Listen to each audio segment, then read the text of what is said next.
Ladies and gents, it's Peridiam, and as a follow-up to my previous video, let's talk about the most questionable twists in Big Brother history. Prior to this vid, I discussed what I believe to be the best twist. Check out that vid if you want to see what I included in that category. But now, let's talk about the twists that I have some issues with. These are twists that I have mixed feelings on. There are parts to them that I like, and then parts that I don't like. And in the event that you begin to think, Peridiam, do you enjoy any twists at all? Yes, I do. I don't outright dislike any of the 11 or so twists in this category, but kind of like how pit bulls are banned in the UK, I don't necessarily blame the dog or the twist so much as I do the owner or the producers for mishandling, for lack of a better word, said twist. Some of these twists in this video are going to be skewing more positive than negative and vice versa, so let's get right into it.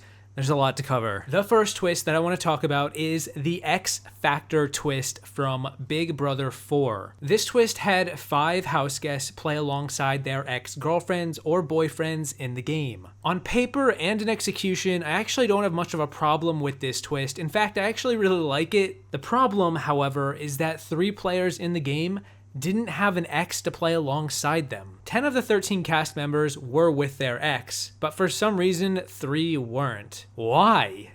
Why? Why not just make the cast 6 to 7 pairs of exes? Why does it need to be imbalanced? BB4 is the latest season that I have just rewatched less than a week ago, and I really enjoyed it, and the fact that Nathan, Jack, and Dana didn't have an ex was totally unnecessary. It would have been way spicier if both Nate and Dana did have exes, because could you just imagine Dana's ex in that house while she was sucking face with Justin? Or even more than that, Nate's ex-girlfriend? Ooh. Or boyfriend? And why not Jack? Why not a married man? That would have been saucy. But that is why I have this twist as mixed. I don't think it's a bad twist, and I wouldn't mind it returning, but next time, just go full measure. Don't go half measure.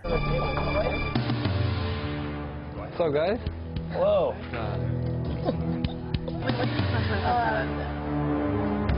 Watching him walk through that door definitely made me feel sick, and then it pissed me off. No, this is so bad. Like, this is like my nightmare. I don't know. I'm very wow right now. A more complicated mixed twist was BB5's Project DNA, which had 2 long-lost siblings reunite in the house having the same father, but not actually knowing that they were siblings. Now, that is pretty saucy. And the producers went through with this. And the reason I have it in the mixed here is because on one hand, it's just a casting choice. It's not terribly game altering, which is fine. And I do think it made for some really compelling television. It really starts the season off on an intriguing note, and on some level, it's kind of cool to see these 2 siblings come together, realize who they are, and work together through the game at various points. That said, on the other hand, I feel like the situation is really, it's kind of exploitative. Neither sibling knew this was going to happen, obviously, and I just got to imagine meeting a long-lost family member on national television while also being pitted against one another for money is just something weird about it. It feels kind of icky. And in at least one point in the season, Nokomis broke down, and this was not on the edited episodes. She cursed at the producers for ever casting the 2 of them in the first place. Psychologically, a strong part of me doesn't really feel that comfortable supporting this or enjoying it. Even if it did bring them together, I just kind of wonder, why does this need to happen on Big Brother? Big Brother's a game for money. Does this stuff really need to happen here? I always believe there's a time and a place for everything, and I kind of wonder if this was the time, or more importantly, the place for this to start happening. Of course, maybe this was more just a sign of the times. The show was more interested in casting twists back in the early days, and hey, why not push the envelope? So that's your dad's first name is Guy? It's Arthur Guy Desmond. And I knew that was his middle name. Okay. Boom. What's your dad like? Is he built? I mean, how tall is he? It's probably like this tall. What would you rather have him? Another brother or sister? Yeah, sister. I don't know. It depends. I'd probably want an older brother. In a way, I wanted to tell her right there, like, well, here I am. The third twist is from Big Brother 3, which has now become a staple for every season of the show, though at one point it wasn't. It's the returning player battle back, which is now expected every season, though at one point it was a lot less predictable. The battle back has manifested itself in many iterations, from house votes to America's vote to tournament style brackets to simply endurance competitions. I have this in my mixed tier because it's almost always fun to watch your favorite players return and get a second chance at the game, but then almost every single time that it actually does happen, the returning player never amounts to much of anything. I made a video about this one subject, which I will link. The stats just aren't great. Likewise, I just think it's inherently lopsided to allow any player a second chance when there's only so many players in the game as is. This isn't like a 100 player battle royale, it's 12 to 16 people. The odds are already low enough. You should get one life. The stakes become a lot lower in the game when you know that you are going to get a second chance. If you're playing with only one life on the line, you'll be much less inclined to look at that silver lining and will instead pull out all of the stops to make sure that you don't blow your only shot. I personally prefer really high stakes because that's when the drama and the tension is going to be at its highest because there is more to lose. And then knowing that some players could just become cockroaches that you just can't get rid of, it's not my cup of tea. That said, I will admit I have had several favorites come back into the game with Sup Judd and do fairly well, and I won't lie, I was still rooting for them at the time, but at what cost? At what cost? How about $5? The next twist is the Nemesis Rivals twist from BB8, when 3 house guests had arch rivals enter the house, similar to the X Factor twist from Big Brother 4, and play the game alongside their quote-unquote mortal enemy. One of the rivals was a father-daughter relationship, the other was an ex-boyfriend, and the last was a high school grudge. Like I just said, this is basically the X Factor twist, but done even worse. Instead of 5 pairs, there's 3. Why so low? And it just kind of falls apart pretty quickly. One of the 3 rivalries was 2 old friends who had a grudge because one of them did not pay the other $5 way back when. I'm not even making this up. Could the stakes have been any lower? She owed me $5 one time. $5? Well, you know, no wonder. When you're 14, I'm sorry. It's just Lose like, the beef. me lose the beef. I want that $5. Here's my quick 30-second story. Somehow, I immaculately conceived gonorrhea. What? Oh my God! It was negative, you... What's the story, Morning Glory? Danielle's my daughter. Oh! And Danielle hasn't talked to me in 2 years. Oh. 2 of the 3 rivals were evicted right away, and the rest was decided by production. Sorry, I mean America's Player. That's the next questionable twist in my mixed tier. Perhaps the most egregiously mishandled twist in the history of the show. As much as I enjoyed the concept of America's Player, I can't deny this twist is really questionable. To say question everything, here we go. America's Player was a season-long overarching casting twist where one player would have their actions in the house dictated by America voting for who this player tried to nominate, who they voted to evict, and even who they voted for to win the whole game. Also, some other random shenanigans like giving the silent treatment to another house guest or creating a catchphrase. It's funny because I think that many casual fans will wonder why I do not like this twist more, while many super fans will wonder the exact opposite. I think America's Player as a twist is harmless when it doesn't touch the game. Having a player who America can decide what shenanigans they get up to by tri-weekly online voting is totally fine, and actually it sounds kind of cool. And those parts were funny and worth testing out at least once. And I'm actually kind of surprised we haven't seen more of it in this more modern time when the internet is way more prevalent. But when America's Player was game related, which was half the time each week,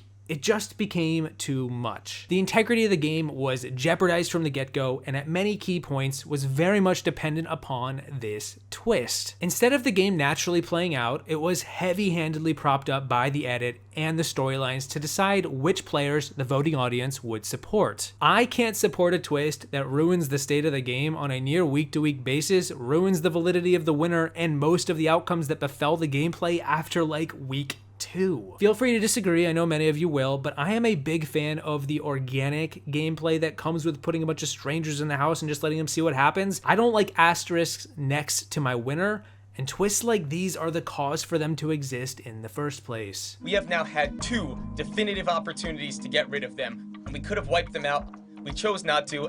They need to go. With Jessica out of the game, this was entirely on me. It was my time to step it up and prove it. I didn't want basically the actions to be dictated for Jessica and myself. I wanted us to dictate the actions. My first veto win. It feels great to be able to get Jessica's back. I feel like I came through in the clutch, and it feels good. Of course, you know that a lot of my decision is going to be based on honoring and respecting what Jessica wants to do as head of household. Later that same evening, by sheer coincidence. Is it really a benefit to keep both of them? I don't. This might be like the biggest mistake like ever. There's definitely a possibility that Eric has a secret agenda and I wouldn't put it past him. If he really cared and wanted to do exactly what I thought, he would use the power veto. Trust me, I completely see the dilemma. They say to expect the unexpected, and that is why I am choosing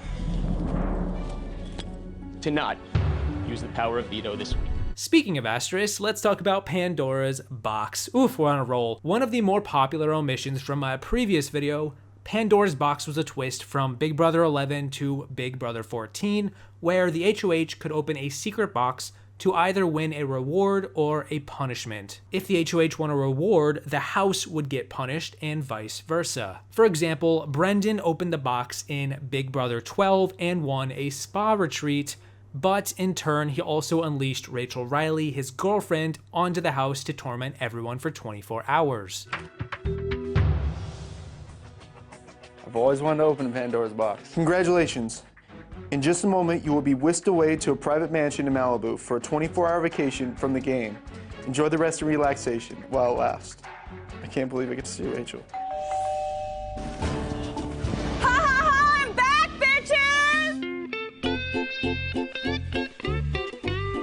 It was very disappointing thinking that Rachel could have been here, and I know it would have been 1,000 times better. But I definitely think that she's enjoying her vacation. I like the box so much as it sticks to wacky, over-the-top, ridiculous moments such as that. Brittany opens the box and gets stuck with Jesse doing a workout routine. Everyone else gets a Hawaiian luau. It's harmless and creates amusing TV moments. They're not always perfect, but they can deliver. And while they're at the producer's discretion, they're still silly and cartoony, and they don't really affect the game that much. I despise the box, however, when Portia opens it at the final 6 of Big Brother 13, and suddenly the format of the game completely falls apart, and then the veto competition is inconspicuously the same competition Rachel won from the first HOH back in week 1. Or when Dan is on the block in Big Brother 14 and suddenly 2 veto competitions happen. Imagine, had Dan won that veto ball, the funeral never happens. Do we want to live in that world? To put it bluntly, moments like these are insulting, and at the time had me question why I even bother with the show. Pandora's box, at its best, is a free-for-all grab bag of wackiness, but at its worst is a producer's pet's wet and wild dream. And that is why I question it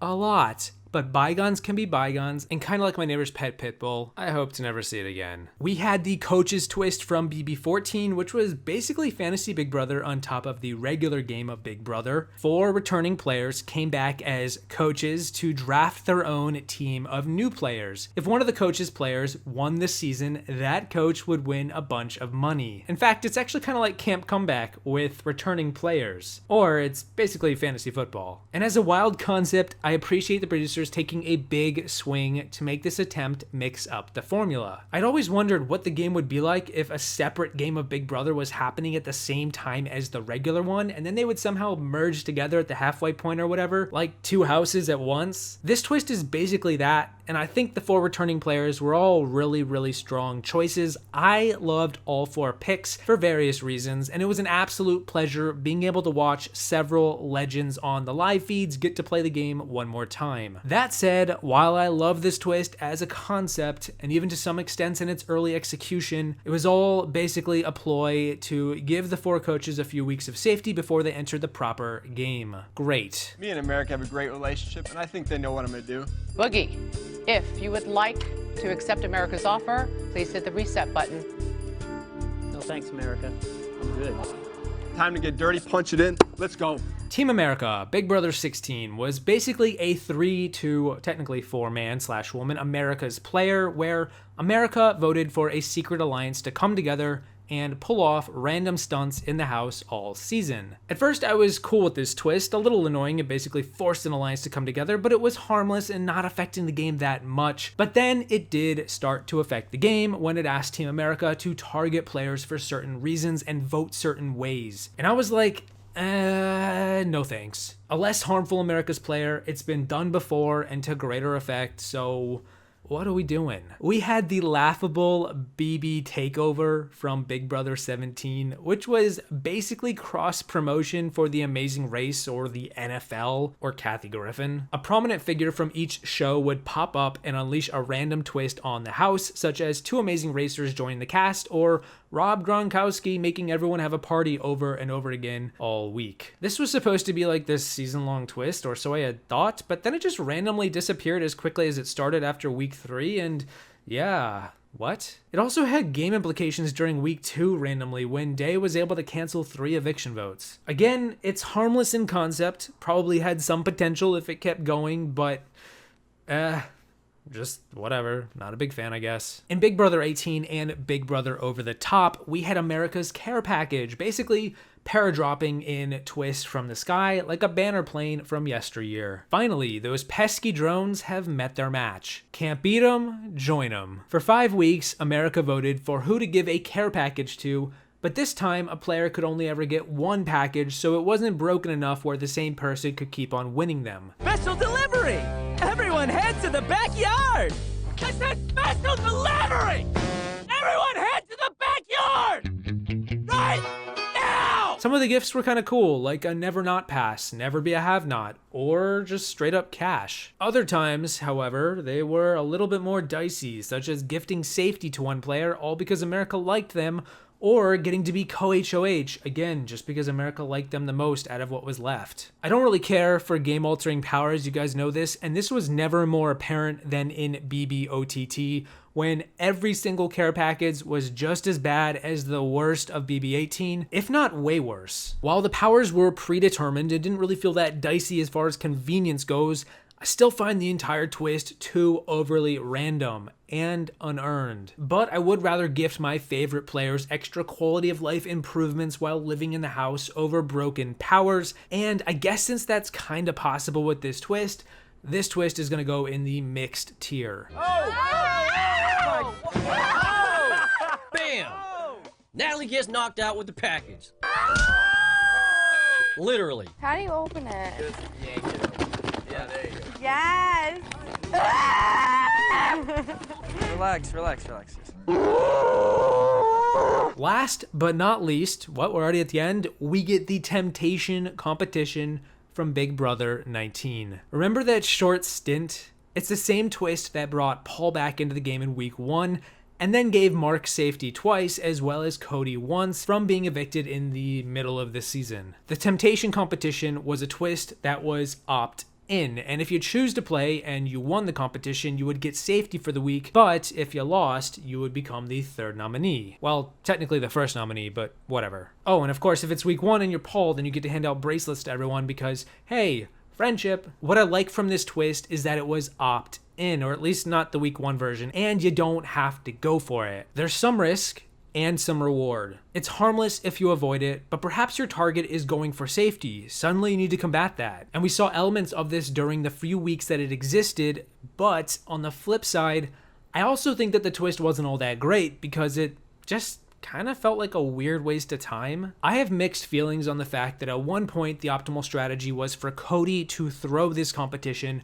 to purposefully nominate himself so he could play in the veto. While I am a fan of people throwing competitions, I don't really like it when it's intentionally abused and made to be the optimal strategy. I just can't imagine that this is what the producers were hoping for, was it? Who could be the worst at this competition to intentionally be on the block? Is that the pitch? It's legitimately backwards, and I don't think that it's by design. I like that Cody took advantage of this loophole, but the natural game, the original game, it just doesn't really need it, and again, kind of just felt like a big headache. But then I'm also like, well, the risk became the reward and vice versa, and so the temptation became the treat. Isn't that poetic? Anyway, it's mixed, and it is going to be the final mixed twist for me. I just know that the odds are stacked heavily against me.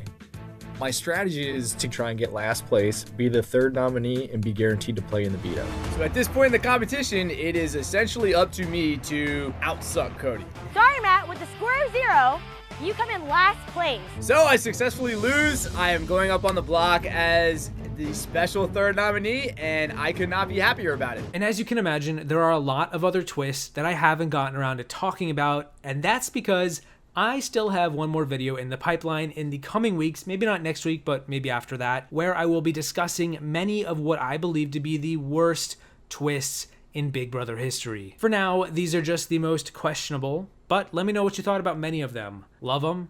Want to see them get another chance, or become a staple? Or never again. Either way, my name is still Peridiam, saying thank you guys so much for watching this video. I hope you enjoyed it. Got a little bit heated here and there. It is what it is. Do not forget to open Pandora's box on the way out, because you actually have no choice, and I will see you in the next one. Once I... Oh my god. Producers, what did I say last time? Leave the game alone. No touching. No touching. I have unleashed the duo twist back on the house for 1 week. Surprise! The duo's twist is back for 1 week. That sucks. This is like the best